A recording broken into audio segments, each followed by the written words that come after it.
Hey everyone, and welcome to The Explainer. Today, we are breaking down a truly terrifying cinematic journey. We're going to take a deep dive into a story that starts out as a classic Indiana Jones-style adventure and then just rapidly spirals into absolute nightmare fuel. We'll be decoding exactly how a standard expedition goes horribly, horribly wrong, step by step. So if you enjoy unpacking the hidden mechanics of survival horror, you are absolutely in the right place. Let's get into it. So let's kick things off by asking a really core question. What if the world's greatest treasure was actually its deadliest weapon? Because, this single idea is what twists the entire narrative on its head. Our protagonists arrive on this remote Indonesian island, right? And they fully believe they're on a high-stakes treasure hunt for lost World War II riches. But as we're about to see, this island isn't hiding wealth at all. It is hiding a curse. Talk about the ultimate bait and switch. On one hand, you have the expectation of Ben, our wealthy businessman, and his heavily armed team of mercenaries. They're picturing endless gold, immense wealth, ancient artifacts, the whole shebang. But the reality waiting for them underground? Horrific biological experiments, mutant soldiers, and, well, pretty much inevitable death. It's basically the perfect recipe for a disaster. All right, moving into part one, trapped in the bunkers, a desperate escape. Now, this marks the exact moment the whole vibe shifts from sun-drenched exploration to a claustrophobic nightmare. Just look at the island's dark history. It was selected by the Japanese military back in World War II specifically for its dense cover, and they built these massive, sprawling underground bunkers to house secret labs. When the war ended, these horrors were essentially just sealed away and forgotten, well, until our modern-day team literally walks right into the trap. And man, that modern-day arrival gets chaotic fast. The team locates this old mining entrance, but out of nowhere, they're ambushed by rival gangsters who also want a piece of this rumored treasure. During the massive firefight that breaks out, a stray grenade detonates. Boom! The cave instantly collapses. In a matter of seconds, Ben, Jessica, the captain, and his highly trained crew are sealed entirely underground with zero way out. Pro tip for you guys, maybe don't bring high explosives into a fragile ancient cave system. At this point, the treasure hunt is officially over. Pure survival has just begun. Which brings us to part two, a gruesome discovery, uncovering the truth. So with the exit completely blocked by tons of rubble, the team has no choice but to venture deeper into this pitch-black facility. But it doesn't take long for them to realize this wasn't some bank vault for stolen gold. Actually, it was a dark, twisted World War II medical laboratory dedicated entirely to biological warfare. And just as a quick refresher, that's the use of biological toxins or microorganisms as weapons of war. The covert experiments conducted down here were just unspeakable. Okay, here is where the suspense really goes through the roof. As the team is creeping across this old, rickety wooden bridge deeper inside the bunker, the lights suddenly turn on, automatically. Now think about that. A 70-year-old abandoned facility absolutely should not have a working fuel generator. This instantly tells the team and us as the audience that someone, or something, is still actively keeping those lights on. They are definitely not alone down there. Once they get inside the medical storeroom, the grotesque reality comes into full focus.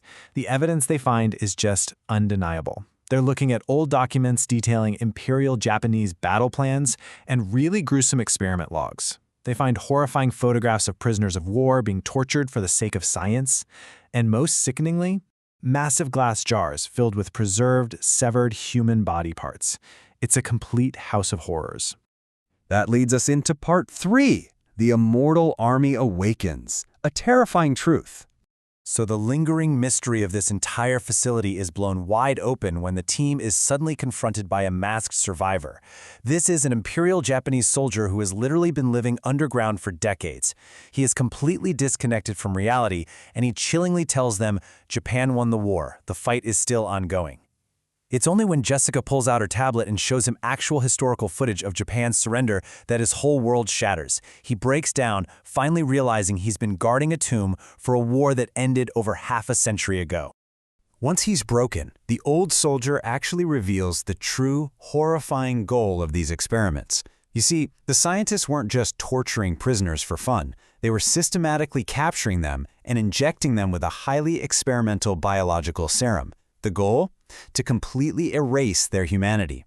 They were literally trying to create an unkillable, immortal weapon, an army that would never age, never feel pain, and never ever stop killing for the Empire. Which brings us to a really terrifying number, 0. That is exactly the number of ways you can permanently kill these mutated soldiers. Because of the way this serum alters their biology, if they take fatal damage, even if they get hit by a literal barrage of gunfire, they just shut down temporarily and then simply revive after a short time. They are, for all intents and purposes, an unstoppable force of violence. And here is the fatal twist of the whole story. Deeper in the main chamber, Ben finally puts the pieces together. There is no gold. There never was. The true treasure down here is the mutant serum itself. This is that classic moment where basic survival instincts are just totally overwritten by pure greed. Ben realizes that a serum capable of granting immortality would be worth billions on the modern black market. So without even a single thought for the absolutely catastrophic consequences, he just casually pockets a vial of the mysterious liquid. All right, part 4, the final massacre, where greed leads to total ruin.